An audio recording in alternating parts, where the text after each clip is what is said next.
योऽन्तः प्रविश्य मम वाचमां सुप्तां सञ्जीवयत्यखिलशक्तिरस्वधाम्ना अन्याञ्च हस्तचरणश्रवणत्वगादीन् प्राणान्नमो भगवते पुरुषाय तुभ्यं।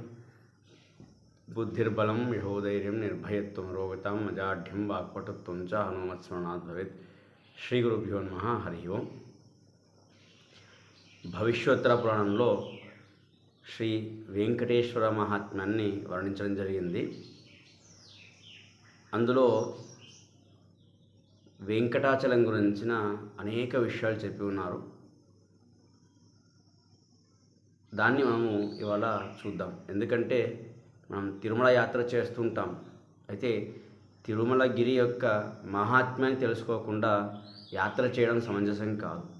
ఆ తిరుమల కొండ యొక్క మహాత్మ్యాన్ని తెలుసుకుని దాన్ని అనుసంధానం చేసుకుంటూ ఆ గిరిని ఎక్కడం వల్ల విశేష ఫలితాలు దొరుకుతాయి. అందువల్ల ఆ తిరుమలేశ్వరుడు ఉండేటువంటి తిరుమలగిరి యొక్క మహాత్మ్యాన్ని తెలుసుకుందాం. పూర్వం జనక మహారాజు తన తమ్ముడు కుశధ్వజుని కోల్పోయి తన కూతుళ్ళు కుశధ్వజుని కూతుళ్లను పెంచే భారాన్ని వహించి ఆ సుందరాంగులను ఎవరికో సామాన్యులకి ఇవ్వకూడదు, మహాత్ములకు ఇవ్వాలి, అందులోనూ ఒకే రాజకుటుంబానికి చెందినటువంటి ఒకే రాజకుమారులకు ఇవ్వాలి, ఒకే రాజు యొక్క కుమారులకు ఇవ్వాలి అనేటువంటి చింతలో పడి చాలా విసిగి వేసారి దీనుడై ఉన్నప్పుడు అతని కులపురోహితుడైనటువంటి శతానందుల వారు వస్తారు. రాజును అడుగుతారు, ఎందుకు ఇలా చింతాక్రాంతుడై ఉన్నావు, నీ విచారం ఏంటి అన్నప్పుడు ఆయన అన్ని విషయాలు చెప్పి ఇలా సీత, ఊర్మిళ, మాండవి, శతకీర్తి వీళ్ళను ఒకే రాజు యొక్క కుమారులకు ఇవ్వాలి, అది కూడా మహత్తరమైనటువంటి వీర్యమైనటువంటి వారికి ఇవ్వాలి. అంతేకాదు రావణాదుడు మా సీతను వివాహం చేసుకోవాలని తపిస్తున్నారు, ఈ అన్ని బాధలని తొలగేటువంటి మార్గాన్ని ఉపదేశించండి అన్నప్పుడు శతానందుల వారు చెప్తున్నారు, సమస్త దుఃఖాలను పరిహరించి అన్ని మంగళాలు చేకూర్చేటువంటి శ్రీ వెంకటేశ్వర మహాత్మ్యాన్ని మీకు వివరిస్తాను అని చెప్పి ఆరంభిస్తాడు. ఈ మహాత్మ్యాన్ని విని శివుడు శివపదవిని పొందాడు, ఇంద్రుడు నాక పదవిని పొందాడు, చతుర్ముఖ బ్రహ్మ సృష్టిని చేస్తున్నాడు అని చెప్పి దాని మహాత్మ్యాన్ని వివరిస్తూ తిరుమలేశుని చరిత్రను ఇలా ఆరంభిస్తాడు. తిరుమలగిరికి అంటే మనం ఇప్పుడు చెప్పుకున్నటువంటి వెంకటాచలానికి 4 యుగాల్లో 4 పేర్లు ఉన్నాయట. కృతయుగంలో ఆ పర్వతానికి వృషభాచలం అని పేరు, త్రేతాయుగంలో అంజనాచలం అని పేరు, ద్వాపరయుగంలో శేషాచలం అని పేరు, కలియుగంలో వెంకటాచలం అని దానికి పేరు.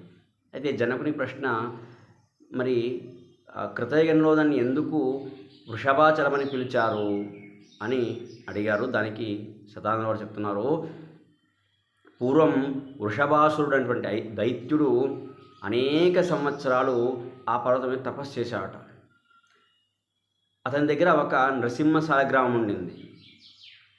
ఆ శాలగ్రామానికి నిత్యం పూజ చేసి పూజాంతంలో శిరస్సునే పుష్పంగా అర్పించేటువంటి వాడు. క్షుద్ర పూజ, ఇలాంటి పూజలు భగవంతుడు మెచ్చడు. దీనివల్ల లోకానికి ఉపద్రవం కూడా కలుగుతుంది. ఋషిములను కూడా వేధించేవాడు. అందరూ వెళ్ళి పరమాత్మనికి మొరపెట్టినప్పుడు పరమాత్మ తాను ఆ శాలగ్రామం నుంచి నృసింహాకృతిలో ఆవిర్భవించి ఏం వరం కావాలి అని అడిగాడు. సాత్వికులు సాత్వికంగా కోరుకుంటారు. అయితే దైత్యుడు కాబట్టి విపరీతమైన కోరిక కోరారు. అయ్యా, నీ యొక్క భుజబలాన్ని గురించి విన్నాను నేను, అందువల్ల నీతో యుద్ధం చేయాలన్నటువంటి కాంక్ష నాకు కలిగింది, అందువల్ల నాతో నువ్వు యుద్ధం చెయ్యి, నీతో యుద్ధం చేసి నేను గెలవాలి అని కోరుకున్నాడు. భక్త సులభుడు తథాస్తు అన్నాడు, యుద్ధం చేయడం ఆరంభించాడు. చాలా రోజులు యుద్ధం చేసి యుద్ధంలో నెగ్గడం చాలా సులభం స్వామికి, అయినప్పటికీ భక్తుని కోరిక ఆలించాలి అని చెప్పి వాడి ప్రీతి కోసం చాలా రోజులు యుద్ధం చేసి తుదకు తన సుదర్శన చక్రాన్ని ప్రయోగించబోయాడు. అప్పుడు వృషభాసురుడు కొద్దిగా సాత్వికత ఉందేమో అంటాడు, స్వామి సుదర్శన చక్రం యొక్క మహిమను నేను విన్నాను, సుదర్శనాన్ని శీతల ముద్రగాను లేక తప్తముద్రగాను ధరించినప్పుడే మోక్షం లభిస్తుంది అన్నప్పుడు, నేరుగా సుదర్శనను ముట్టినప్పుడు నాకు మోక్షం లభించడంలో సంశయం లేదు. అయితే నేను పోయినా నా పేరు నిలబడాలి. చూడండి ఎంత స్వార్థ చింతనం. ఈ పర్వతం మీద నేను మీతో పోరాడి అసూలు బాశాను అన్నదానికి తార్కాణంగా ఈ పర్వతానికి నా పేరు స్థిరపడాలి. ఇక్కడ స్వార్థం కాదు. సాత్వికులందరూ గొప్పవాళ్ళు, ఋషులు, మునులు, దేవతలందరూ కూడా వృషభాచలం వృషభాచలం వృషభాచలం అనడం వల్ల నాకు పుణ్యం లభిస్తుంది. అందువల్ల ఈ పర్వతానికి నా పేరు పెట్టండి అని అన్నారు వృషభాసురుడు. దానికి స్వామి తదాస్తు అన్నాడు. అందువల్ల ఆ యుగంలో, కృతయుగంలో దాని పేరు వృషభాచలం అని చెప్పి పిలవడం జరిగింది. ఇక త్రేతాయుగంలో మరి ఎందుకు అంజనాచలం అని పేరు వచ్చింది అంటే, అంజనాదేవి కేసరి యొక్క భార్య, వానర నాయకుడు కేసరి పుత్ర సంతతి కోసం అంజనా పర్వతంలో మతంగుని యొక్క ఆజ్ఞ మేరకు, అతని యొక్క ఆదేశం మేరకు ఈ వృషభాచలం మీద కూర్చొని తపస్సు చేసి ఆకాశంలో స్నానం చేసి ఈ పర్వతం మీద 12 సంవత్సరాలు కఠినమైన తపస్సు చేసింది అంజనాదేవి. ఆ తపస్సుకు మెచ్చి వాయుదేవుడు తానే పుత్రునిగా అంజనకు ఆవిర్భవించడం జరిగింది. అందువల్ల హనుమంతుడు జన్మించిన స్థానం, హనుమంతుడి జన్మకు కారణమైనటువంటి పర్వతం కాబట్టి దీని పేరు అంజనాచలం అనేటువంటి పేరు స్థిరపడ్డది అని చెప్పాడు. అయితే ద్వాపరగంలో ఎందుకు శేషాచలం అని పేరు వచ్చింది అంటే, దానికి కథ చెప్తున్నాడు. పూర్వం వైకుంఠంలో శేషుణ్ణి ద్వారపాలకునిగా నియమించి స్వామి లక్ష్మీకాంతుడు ఏకాంతంలో ఉన్నాడు. అప్పుడు అత్యవసరమైనటువంటి పని మీద వాయుదేవుడు విష్ణుమూర్తిని చూడడానికి వచ్చాడు. అయితే శేషుడు అధికార గర్వం చేత ఆ వాయుదేవుని ఆపుతాడు. ఎవరూ వెళ్ళకూడదని స్వామి ఆజ్ఞ, ఎవరూ వెళ్ళకూడదు అన్నప్పుడు వాయుదేవుడు అంటాడు, ఎవరూ వెళ్ళకూడదు అంటే అన్యులకు ప్రవేశం లేని అర్థం, నా బోటి వారికి కాదు. నేను ఎందుకంటే స్వామికి అత్యంత ప్రీతిపాత్రుని, నే వెళ్ళవచ్చు అని చెప్తాడు వాయుదేవుడు. దానికి శేషుడు, అలా కాదు, నేనే జ్యేష్ఠుణ్ణి, నన్ను ధిక్కరించి ఎలా వెళ్తావు, రుక్మదండం పట్టినటువంటి శేషుడే గొప్ప అని చెప్పి మాట్లాడతాడు. దానికి వాయుదేవుడు అంటాడు, గర్విష్ఠిగా మాట్లాడొద్దు, నేను నా ఆసనం మీదే స్వామి పవడిస్తాడు కాబట్టి నేనే శ్రేష్ఠుణ్ణి అంటున్నావు. నువ్వు సదా ఇక్కడ ఉండొచ్చుగాక, నేను అప్పుడప్పుడు వచ్చిపోవచ్చుగాక, కానీ నేనే స్వామికి ప్రీతి. ఎందుకు అంటే దానికి 2-3 ఉదాహరణలు ఇస్తాడు. ఒకటి, పట్టపు ఏనుగు ఎల్లప్పుడూ గజశాలలో ఉంటుంది, పిల్లి ఇంట్లోనే పరిభ్రమిస్తుంటుంది, కానీ ఎవరు పిల్లిని ప్రీతించరు, పట్టపు ఏనుగుకే మర్యాదనిస్తారు. అలాగే ఇంకో ఉదాహరణ చెప్తాడు. రాజపుత్రుడు దూరంగా ఉండొచ్చు రాజుకు, రాజు సేవకుడు రాజుకు సేవ చేయడం కోసం ఆసనం మీద కూర్చోవచ్చు, అంటే వాడి శయ్య మీద కూర్చొని కాళ్ళు నొక్కొచ్చు. అంత మాత్రానికి ఒరే రాజుకు సేవకుడు అంటే ప్రీతి, కొడుకంటే ప్రీతి లేదు అని కాదు, కొడుకు మీదే ప్రీతి, అలాగే నా మీదే శ్రీహరికి ప్రీతి, నీ మీద కాదు, నేనే అత్యంత గొప్ప భక్తుణ్ణి అని చెప్పి వాయుదేవుడు చెప్తాడు. ఇలా వీరిద్దరూ కూడా వాదులాడుకునేటప్పుడు లోపల నుంచి స్వామి వస్తాట,